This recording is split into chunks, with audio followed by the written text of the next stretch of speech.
Hey guys, what is up? I am a huge fan of SchwaAkari and the style videos that he makes where he crams so much information about what's going on to his videos. And so I thought I'd try to do something similar today. I won't be putting in a mountain of text, but I will be pausing the video frequently. So here you can see I whiffed the running attack, and my opponent is capable enough that he doesn't roll. He stands in and is able to punish my whiff with two R1s. Now he's using the Dragon Slayer axe and a talisman. The Dragon Slayer axe isn't as scary at soul level 90 as it is at lower levels, but it can still do some real damage. His spacing is really solid. So he's definitely a capable opponent, and that miracle, if it hits me, is going to just about one-shot me. I try pressuring him to force a roll. It doesn't work.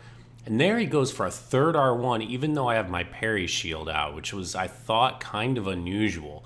So obviously I sort of file that information away, and here I almost get caught by the miracle. I catch the tail end, my camera goes, and I knew he'd go for the third R1, and I'm able to punish it with a parry riposte. And he goes ahead and disconnects. So here I'm in the archives, and after a bit of friendly waving with my invader friend here, we decide to get to it. There I went to space out that attack, but the ground shake ends up trapping me. And here I stop. I see him go for the second L1. I take out my parry shield just in case he's going to go for it. Chances are he committed to that attack even before I took my shield out. So I was able to time that up. And chances are, if I'd had that shield out, he probably wouldn't have gone for that attack. No backstab. And here I stop just to let him know I'm not following him into the level. If he wants a fight, he's going to have to stay out here. I'm trying to respect the distance on that thing. If you get in up close and that dagger hits you, it's almost impossible to reaction roll. And here I space out the second L1 or R1. I know it's coming, and I'm able to finish him off with a running attack. I think that invader was probably a bit newer. He made a lot of newbie mistakes.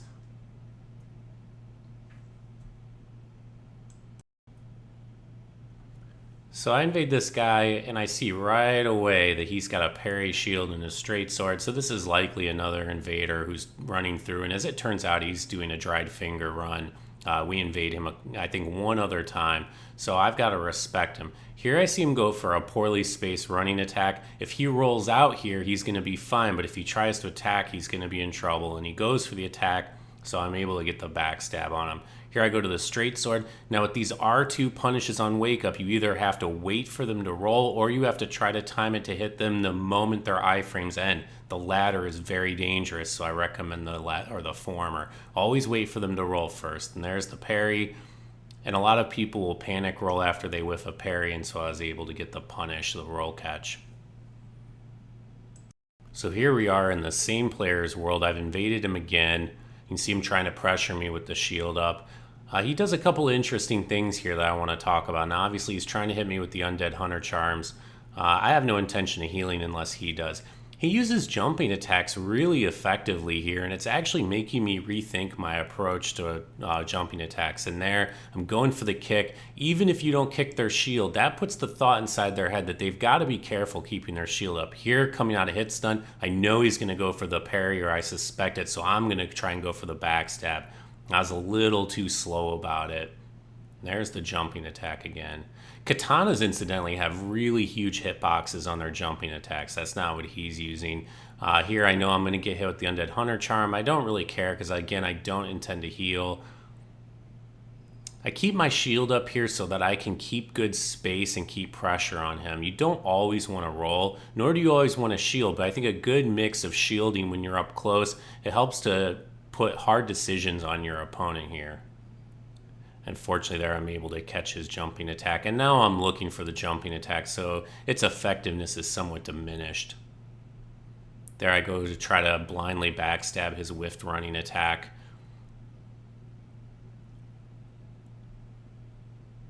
I knew he'd go for the parry there, and unfortunately my backstab timing was bad because I really should have gotten that.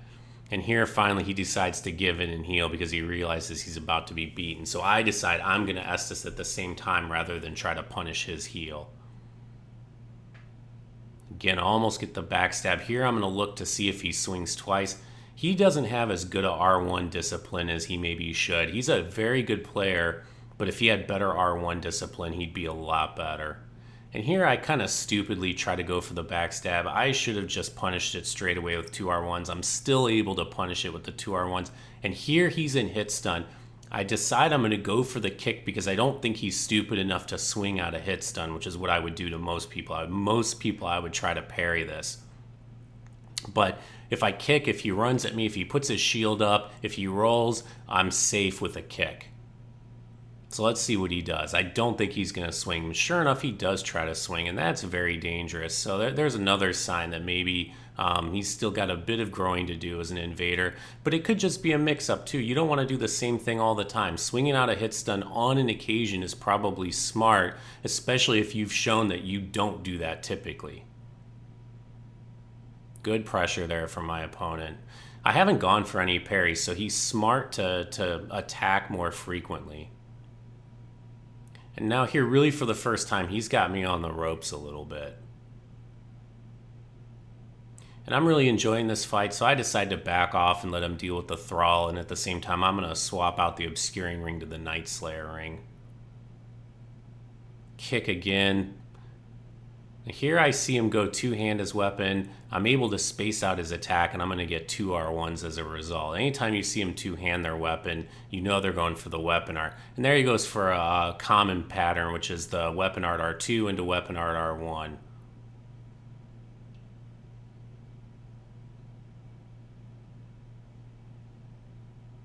And there again, 2 weapon arts. So now I know it's a pattern. So right here, I'm looking for that second weapon art, and sure enough, it comes and I'm able to get the parry.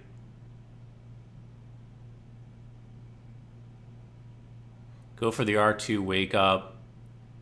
And there he goes for 2 parries in a row. Probably he was out of Estus. He knew he was probably beaten otherwise, so the hail parry in that context made sense. Doesn't normally, but there, I don't really blame him for going for it, especially if he was out of Estus. It was smart.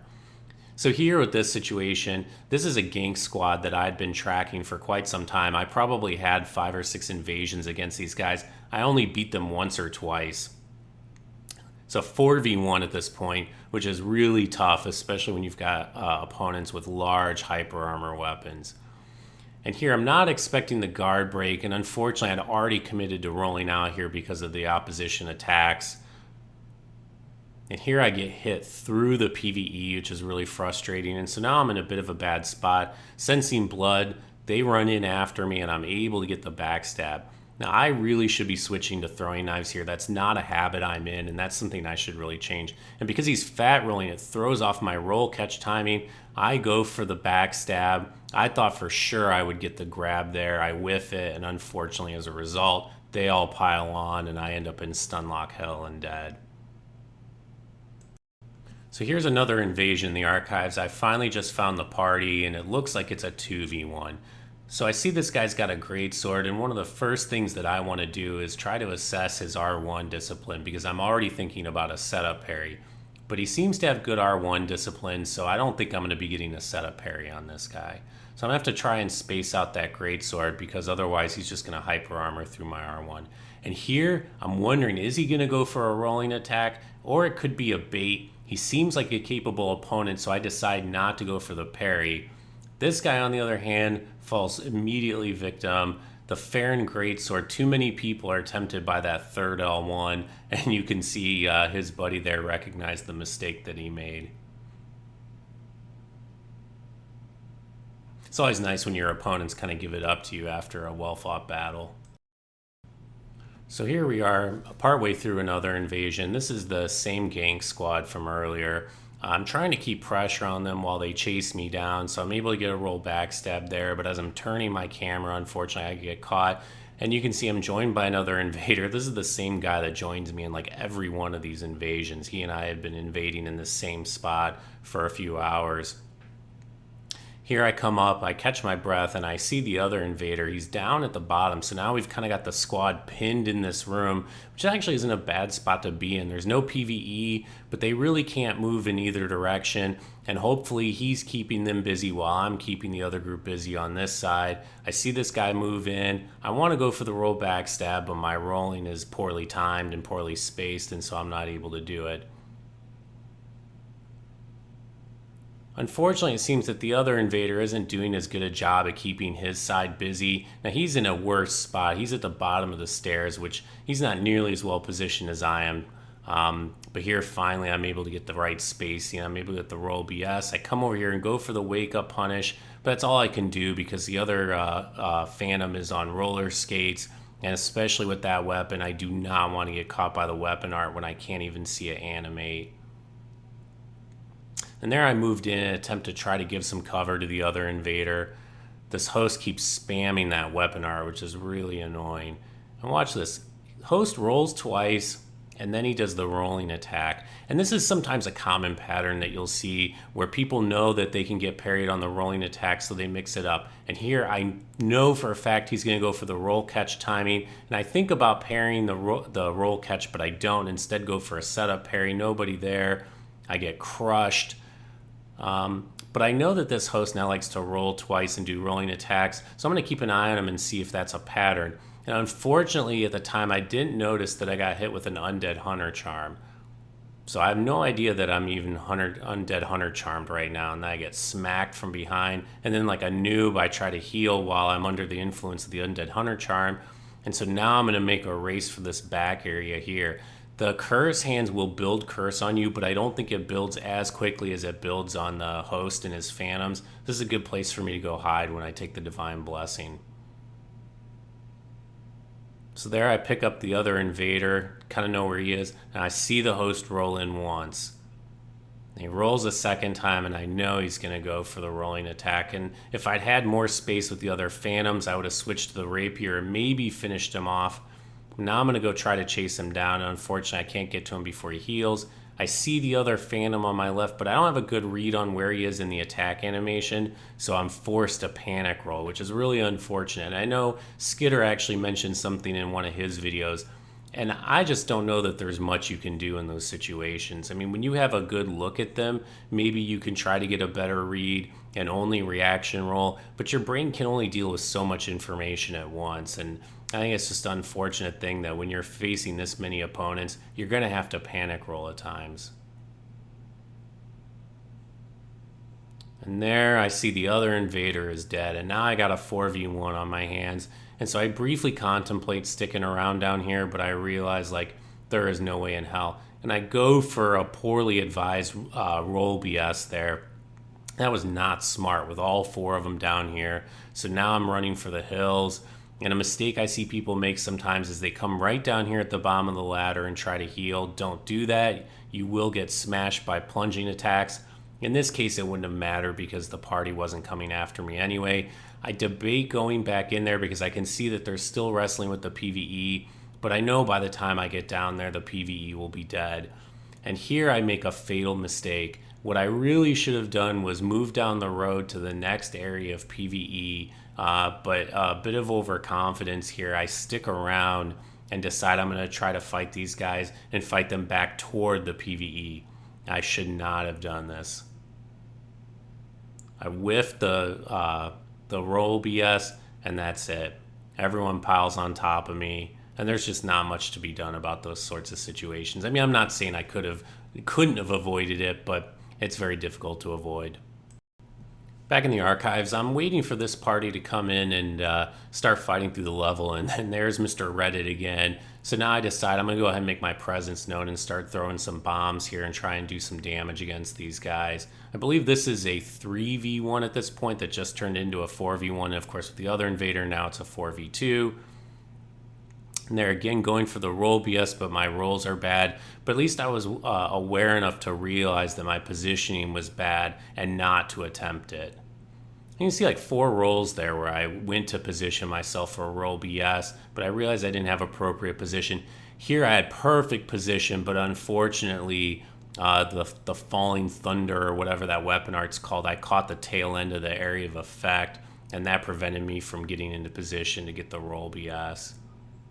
Finally, I'm able to get in a good position. I get a roll BS on this guy. I get roll caught trying to escape, and there I see the other invader with Lito's hammer, and so I know I need to get way the hell away from here. And then I make my final mistake of the invasion. While they're distracted, I go in and try to stab one of them in the back. Big mistake. soul level 90 with 4 players. I just really can't afford to do things like that. So that was a big blunder on my part. In this case here, this is a host that's been doing a dried finger run. I've already invaded him once, so I'm kind of just letting him deal with the PvE. We've been having kind of a fun time, having some good fights. Earlier, he had a phantom with him. This time it appears that he's by himself. So I wait for him to finish up, and we're going to go ahead and have a bit of a duel.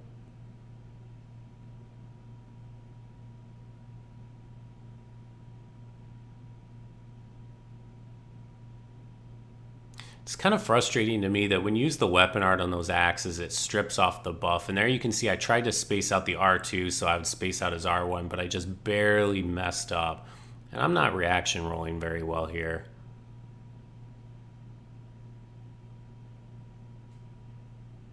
And now I see the blues on his way. And now I know I've got to get to work and try to finish this guy off before the blue gets in. So here I go for the spaced R2, and there I get the perfect spacing where I'm able to space out his R1. Go for the parry. He's smart enough not to swing a second time, so certainly file that information away. Swings twice. Will he swing a third time? He's very low on health. He knows the blue's coming up. He may actually go for it here. A lot of players will. They get excited. They think they've got you on the ropes, or they know that they themselves are on the ropes. And I go ahead and gamble on it, and it pays off. It's amazing how often that happens. Players who are otherwise very disciplined about their swinging will become undisciplined when either you or they are at very low health. So in this case here, I decided to go over to Archdragon Peak and try and pick up some invasions. I think the Grand Archives had kind of slowed down. So the first thing I do is I go kill this mage so he can't keep summoning in people against me. And here I see I'm about to be invaded. And I'm about the worst possible situation to be invaded here because I'm going to kill this Serpent Mage, but it's unlikely that I'll have time to kill the Drakeblood Knight before the invader comes. And so I'll have these guys tag teaming me. What I probably should have done here was put a seed on my quick menu so I could have activated the seed. You can see I've switched to the dagger here because I'm going for broke. I go for a parry there I wouldn't normally go for because, again, I'm just trying to get this guy killed as fast as I can. Going slow against this guy isn't going to buy me anything. It's like kind of all or nothing. And now I see the invader show up, so now I switch over to my straight sword.